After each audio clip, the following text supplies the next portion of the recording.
আসসালামু আলাইকুম guys, welcome back to my channel. আজকে হলো শুক্রবার, তার জন্য আমার আম্মু এই জায়গায় হলো গরুর গোশত নিয়ে রাখছে অনেকগুলা, পরে পেঁয়াজ কেটে রাখছে, পেঁয়াজের কলি। আর এটা হলো কাবাব, এই জায়গায় হলো পোলার চাল, আর এটা হলো পাহাড়ি মুরগি যেটার কিনা ডিমও হয়েছিল।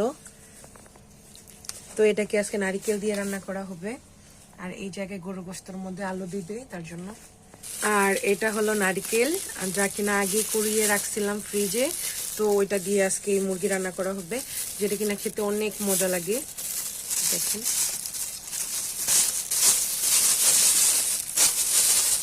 নারকেল দিয়ে রান্না করা হবে গাইস। এটা দেখাও দেখাও, এই যে দেখো, অনেকগুলো করে তেল আর অনেকগুলো করে পেঁয়াজ দিয়ে তারপরে একটু ব্রাউন ব্রাউন করে ভেজে নেবেন।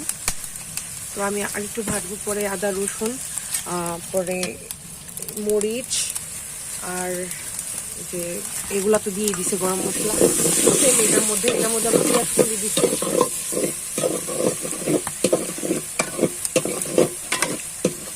দেখেন এই মুহূর্তে কিন্তু পেঁয়াজের মধ্যে একটা বেরেস্তার যে একটা কালার আছে, ওইটা কালারটা চলে আসছে হালকা হালকা করে। তো এখন দিয়ে দিব হলো আদা রসুনের পেস্ট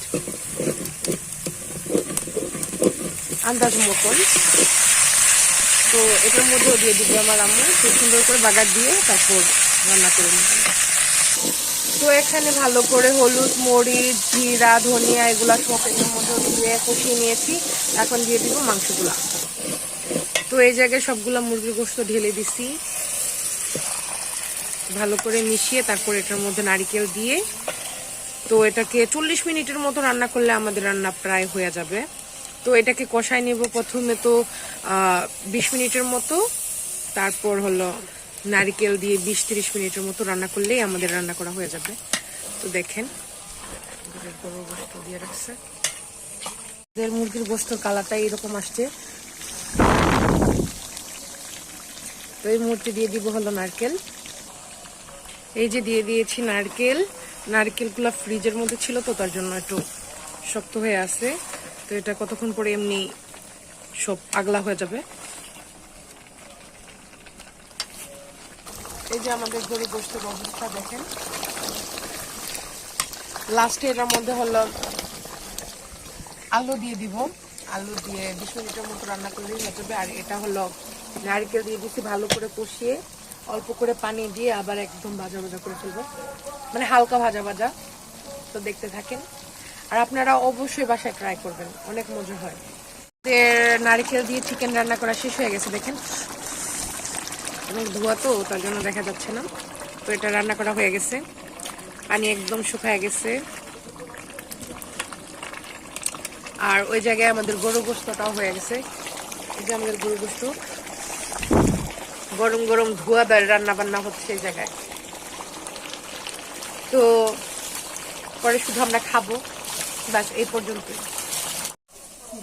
তো এখন আমরা এগুলা খাবো। আর এটা অনেক মজা হয়েছে গাইস। আর এটা হলো গরুর গোশত, সেটা তো বুঝতেই পারতেছেন। আর এটা চিকেনটা, আর এটা হলো কাবাব। আমার আম্মু ওই জায়গায় পোলাও রান্না।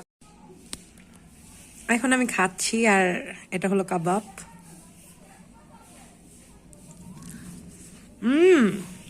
অনেক মজা গাইস। আর এটা সালাদ বানাইছি আমি, অনেক মজা।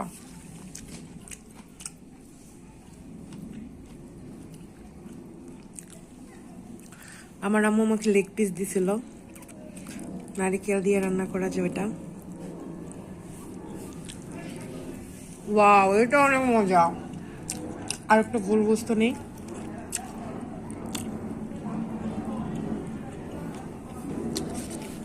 সব অনেক বেশি মজা হয়েছে। তো আজকে এই পর্যন্তই, আশা করছি আপনাদের কাছে অনেক ভালো লাগছে। আল্লাহ হাফেজ।